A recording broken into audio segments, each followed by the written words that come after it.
This is a podcast all about Bears. You either cheering for this team or just pulling your hair. I like to take a minute, just sit right back and tell you how I became the #1 Bears fan. That boy is Benny Hunter. Cake on the mic, cake on the mic, cake on the mic, cake on the mic. People, this the intro. Sacramento, California, born and raised. And Antelope is where I spend most of my days. Talk bad about my team, you must be a clown. This is Keek on the mic, so you know you better bear down. Bear down. Hey, what's going on, Bears fans? Thank you so much for joining me for another episode of Keek on the Mic, the podcast all about the Chicago Bears. Before I get this episode started, make sure you hit that subscribe button and the bell notification to get all Bears content right here on the podcast. Make sure you follow me on all my social media platforms, and make sure you share this episode of Keek on the Mic with every single Bears fan that you know.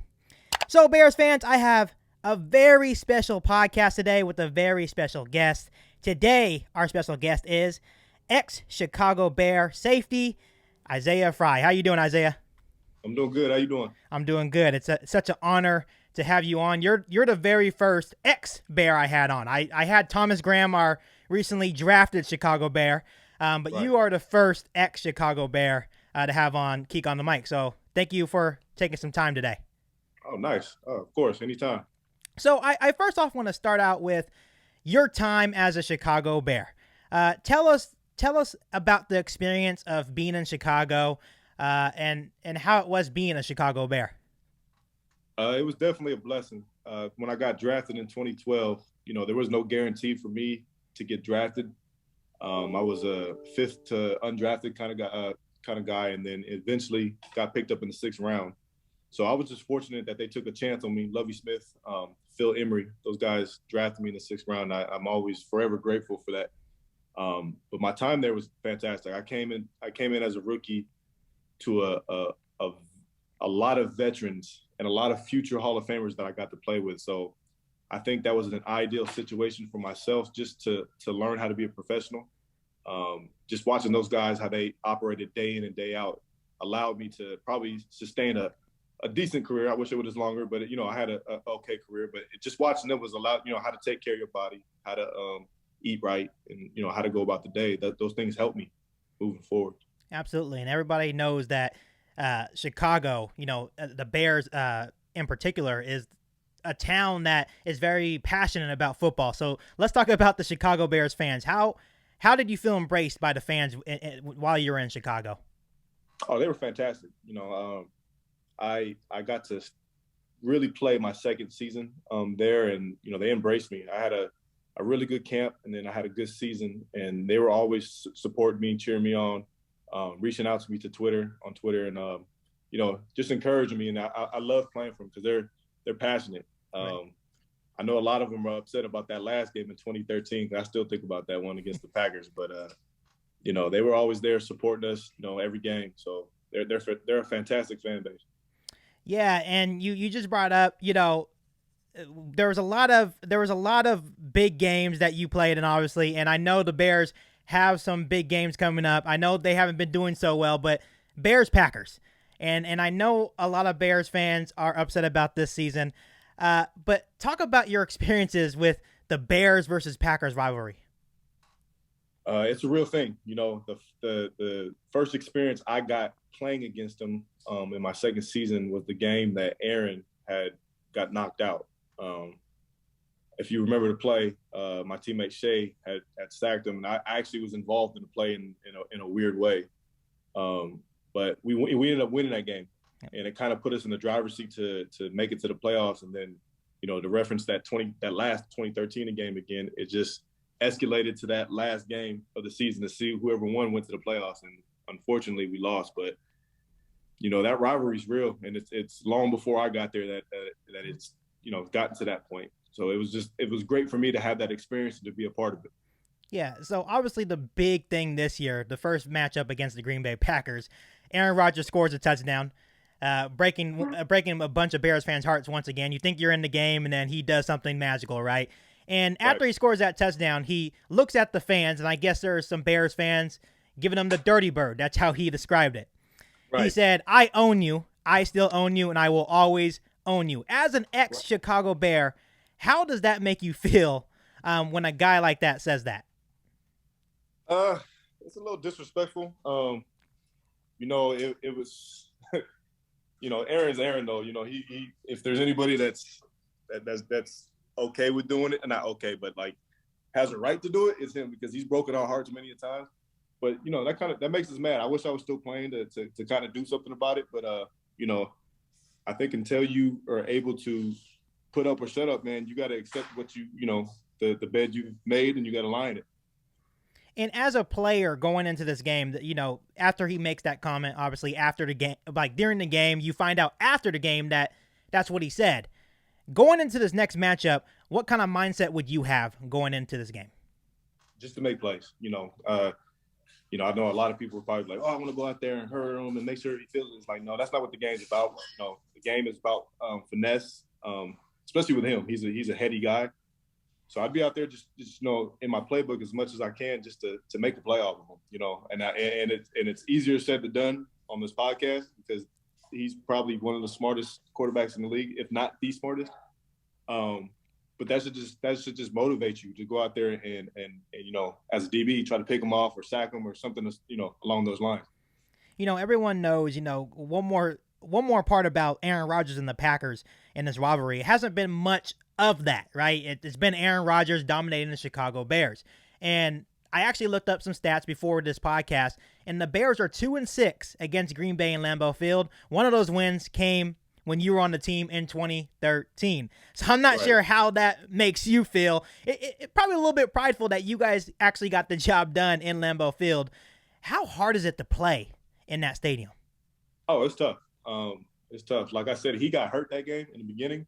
And even then, when Seneca came in and played, it was still tough to win. It wasn't like, he went out and we dominated the rest of the game. Like, it was a battle the whole 4 quarters. So, their fan base is legendary as well. So just getting out there and trying to play that game, it's tough. It's tough out there in Lambeau. So you got to come with it every single time you're there.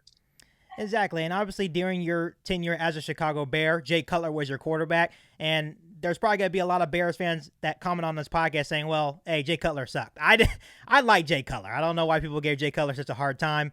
I loved his mentality. I loved him as the quarterback of the Chicago Bears. But obviously, now the Bears have a new single caller, right? They drafted Justin Fields straight up to get him. I'm not sure if you watched any of Justin Fields, but what is your reaction of Justin Fields in his play so far this season? I think he's doing good for a rookie. I think a lot of times us as fans, we put too much pressure on these rookie quarterbacks, man. We don't give them time to develop. For the time he's been out there and for what he's given, I think he's doing a really good job. I suspect him, to be really good next year in the second year.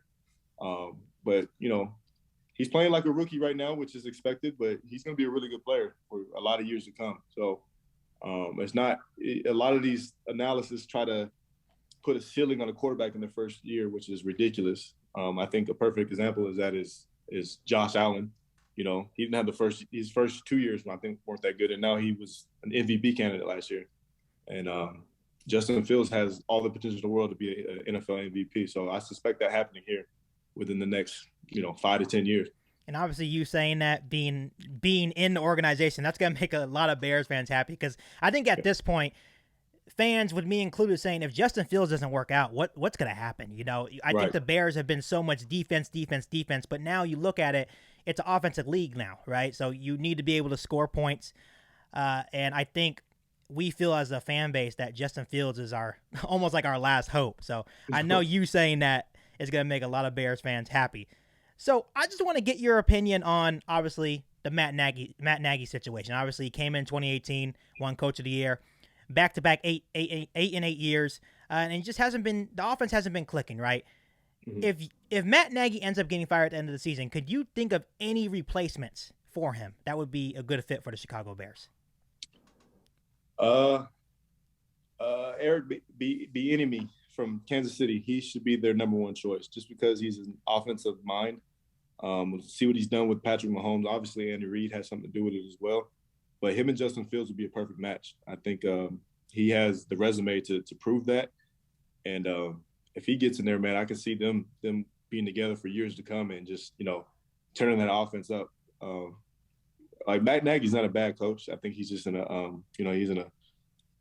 unique situation. I expect him to probably land on his feet if that were to happen. I'm not trying to say it is going to happen or not going to happen. But, you know, if it were to happen, he'll land on his feet somewhere else. But for Chicago in particular, yeah, I think he's the man for the job to get it where it needs to be.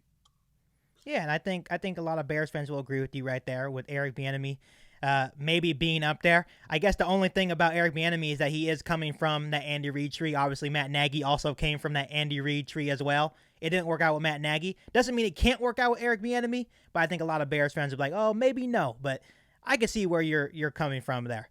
So now let's talk about after football, right? I know a lot of people known you for being a Chicago Bears player, but what are you doing now after the NFL? So right now I'm actually I have my own business. I have my own janitorial business. Well, my buddy and I, we started about 1.5 years ago. Been doing that, and I have a training business. So I'm running 2 businesses right now, and then I'm coaching. I'm a defensive coordinator for my alma mater high school, Jesuit High School out here in Sacramento. That's what I'm talking about. You know, everyone knows I'm one of the only Bears podcasters that is from Sacramento, from California. So that's why it was cool to get the opportunity to have a Sacramento, California guy come onto the show. Right. And I'm just curious, you know, you just said you're a defense coordinator for Jesuit. How does your playing days in the NFL translate to coaching? I'll be honest with you, the defense we ran in Chicago is what I run at my high school. Obviously not as complex, but the base stuff is literally what we ran when Lovey was there. Fast forward, I had John Hoke as my DB coach. He's one of the best, if not the best coach I've ever had. He really taught me the game. And then had Mel Tucker, who's the head coach at Michigan State. I'm using all those guys' stuff, man. They taught me a lot. So just putting it in a way I can kind of, you know, like make it simpler for my guys because they're in high school, obviously. It's definitely been a big help to just learn under those guys. Do you ever reach out to any ex-coaches, you know, maybe for advice or, you know, maybe if there's some tough times, just to reach out for help? I haven't talked to him in a minute. I keep in touch with Coach Hoke every now and then. Haven't got a chance to talk to, I played for Lovey actually in Tampa for a minute after Chicago. But after that, I haven't spoke to them much. I need to start reaching back out to them just to keep in contact. Never know when I want to dip my toe into that coaching world. So, you know, I need to keep that connection alive. Obviously, you mentioned earlier in this podcast, you know, that McManus was the very last Bear that you actually knew.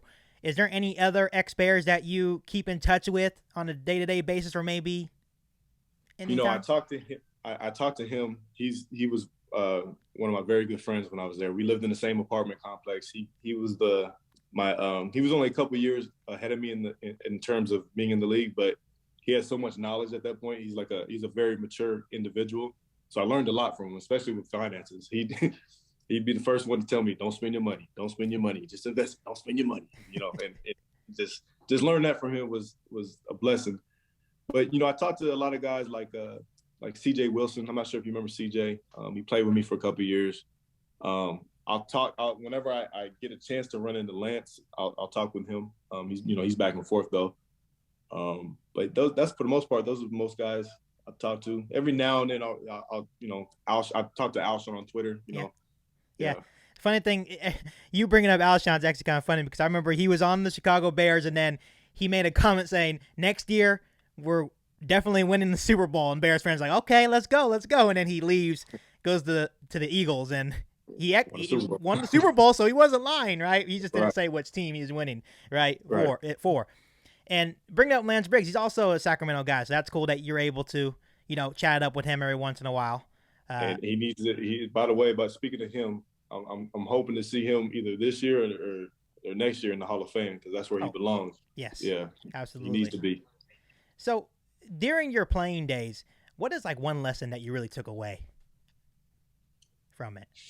I think the main thing I learned from actually guys like Tim Jennings and from Peanut Tillman, Kelvin Hayden, is just to embrace every day like it's your last. I think, you know, going in there as a rookie, you don't really understand the business set of it until you get there, until we come in as a rookie class and then you're with these guys every day. And then one day one of your guys are not there no more, and you're like, where's the guy at? Like, oh, he got released. So, seeing that happen the first time, it just kind of puts it in perspective that, you're literally trying out every single day. Yeah. And if you don't have that mindset going in there, then, your day will come quicker, because it comes for everybody at some point. Your day will come quicker than you would want it to. So I think that's the thing that I've learned in that aspect, and what I've took with me moving forward, even in my after career life, just, trying to attack the day like it's my last every single day. Right. And I think a lot of NFL players have that same mindset.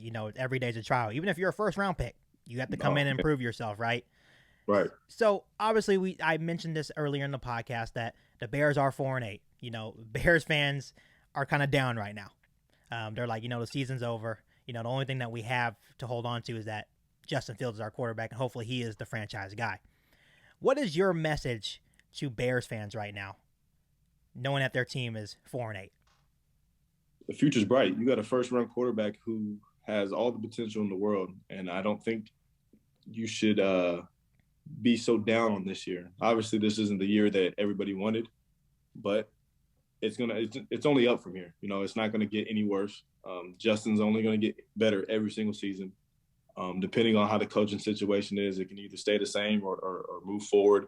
It's going to be better. So I don't think it's time to be so down and upset. Look forward to next year, man. Next year is going to be the year where it's going to be improvement. And then the year after, you never know. It might be a playoff Super Bowl team.